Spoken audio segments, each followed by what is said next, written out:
में दिखाया गया बलिदान परमो धर्म, और उसमें एक बात और दिखाई गई कि रो के जो अननोन गनमैन है, जो हीरो है, वो क्या बोलते हैं, धर्मो रक्षति रक्षिता, जो धर्म की रक्षा करेगा धर्म उसकी रक्षा करेगा।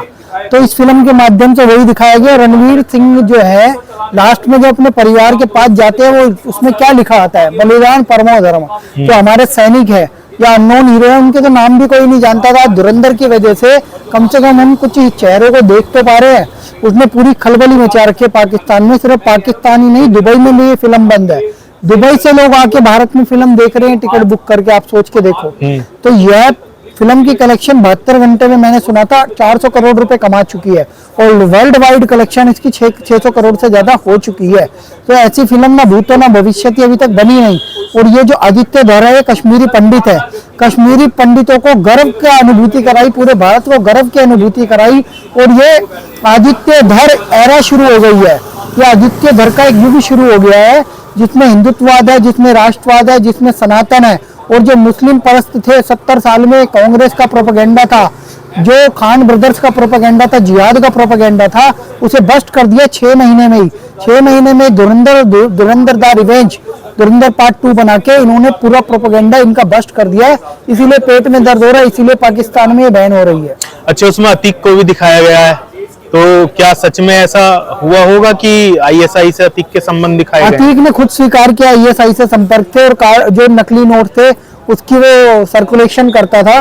सबसे बड़ी बात है, कांग्रेस सरकार ने खुद नोट छापने की मशीन पाकिस्तान को दे रखी थी। जो 39 रुपए का नोट था वो 500 और 1000 रुपए का छपता था, उसकी खर्चा 39 रुपए आता था। और वो लोग पता क्या करते थे, वो सारे के सारे 2 लाख करोड़ से ज्यादा की करेंसी 1000 और 500 की यहाँ भेज रखी थी। उससे कश्मीर में आतंकवाद फैलाया जा रहा था, भारत में आतंकवादी गतिविधियां फैलाई जा रही थी, इस्लामिक आतंकवाद बढ़ाया जा रहा था। ये सारी पोल खोल के रख दी धुरंधर फिल्म ने। और हमें ये समझना पड़ेगा कि धुरंधर जैसी फिल्में देख के ही अब इस देश का मानस जागेगा, और हमारे अननोन हीरोज को आज दिखाना और बताना बहुत जरूरी है।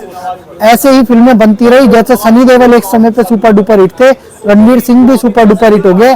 और आदित्य धर को सैल्यूट है, 6 महीने में उसने जिहादियों को पूरी तरह ठिकाना लगा दिया और पूरा इनका प्रोपेगेंडा बस्ट कर दिया। सैल्यूट है उन अननोन हीरोज को, और प्रणाम है उन योद्धाओं को जो देश के लिए बलिदान तो हो जाते हैं, उनका नाम सामने नहीं आता।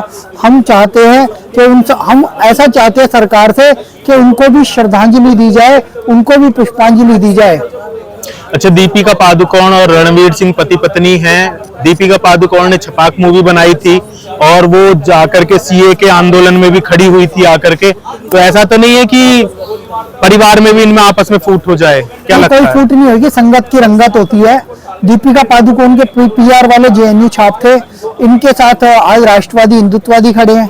आप समझे ना, सरकारों का भी फर्क होता है। आज योगी और मोदी युग चल रहा है, आदित्य धर उनके इन्फ्लुएंस में है, राष्ट्रवाद प्रखरता पे चल रहा है, प्रमुखता पे चल रहा है। रणवीर सिंह कन्विंस हो गया।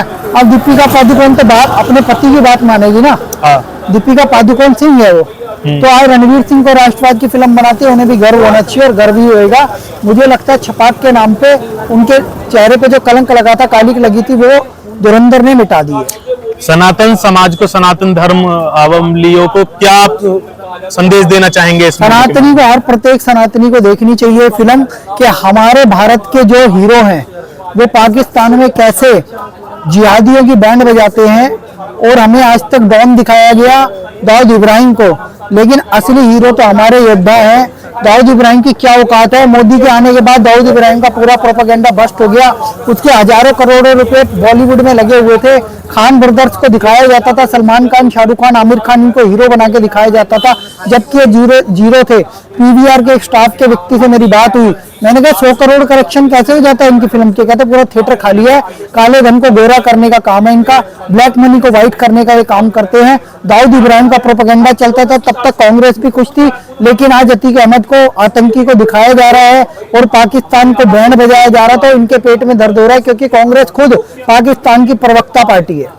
तो इस कलेक्शन में जो अब ये धुरंधर 2 का कलेक्शन हो रहा है, धुरंधर 1 का कलेक्शन था, वो कलेक्शन और दंगल मूवी जो थी उसका कलेक्शन, पठान मूवी का कलेक्शन, इनमें क्या अंतर देखते हैं? अंतर ये है कि ये राष्ट्रवाद का कलेक्शन है और वो सब एक प्रोपेगेंडा कलेक्शन था। यहाँ पे प्रत्येक राष्ट्रवादी जैनजीज भी अगर कोई देखने जा रहा हो तो भारत माता की जय, वंदे मातरम, जय हिंद बोल रहा है, वो देश को प्रमुखता से रख रहा है, सनातन को प्रमुखता से रख रहा है।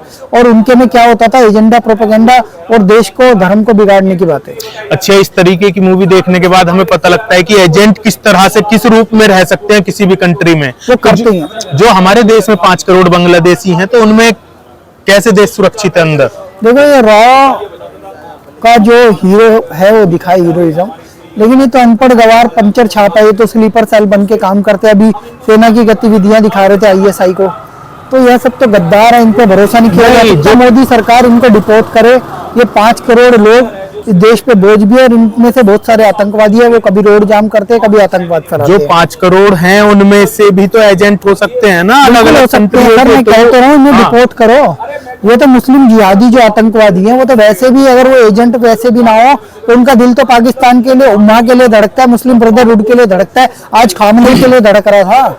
वो सही बात है, बट आप अगर नोएडा में जाओगे, बड़ी बड़ी सोसाइटी, क्लियो काउंटी जैसी सोसाइटियों में घरों में बर्तन मांज रहे हैं, और बर्तन मांजने के साथ साथ जो घर जो इनको रख रहे हैं ना, वो इनको सिलाई मशीन दे रहे हैं, वॉशिंग मशीन दे रहे हैं, फ्रिज दे रहे हैं, AC दे रहे हैं। हिंदू उदार है।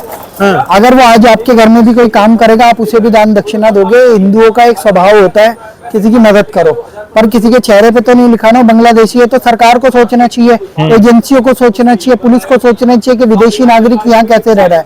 मुंबई में अभी छटनी हुई थी तो बांग्लादेश के एक नागरिक को बांग्लादेश भेज दिया था। 1 महीने बाद वो महिला फिर आके उसी घर में काम करने लग गई। हाँ। उनका नेक्सस काम करता है, उनका एजेंडा काम करता है।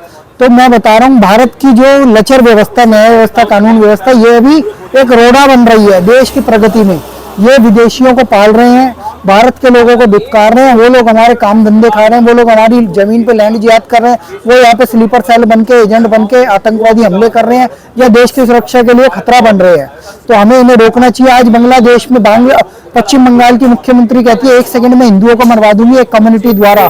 अगर मैंने इशारा भी कर दिया, 2 सेकंड भी नहीं लगेंगे, सिर्फ 1 सेकंड लगेंगे। तो वो इन बांग्लादेशियों के आधार पर बोल रही है जो 24 परगना का आधार कार्ड लेके भारत में प्रवेश करके रह रहे हैं। आज इन्हें सबक सिखाना पड़ेगा। सुप्रीम कोर्ट बार बार कहता है कि यहाँ पे NRC लागू करो, आप SIR जरूर कराओ। SIR से आपने 64-65 लाख लोग कम कर दिए, लेकिन आपको NRC भी लागू करनी पड़ेगी।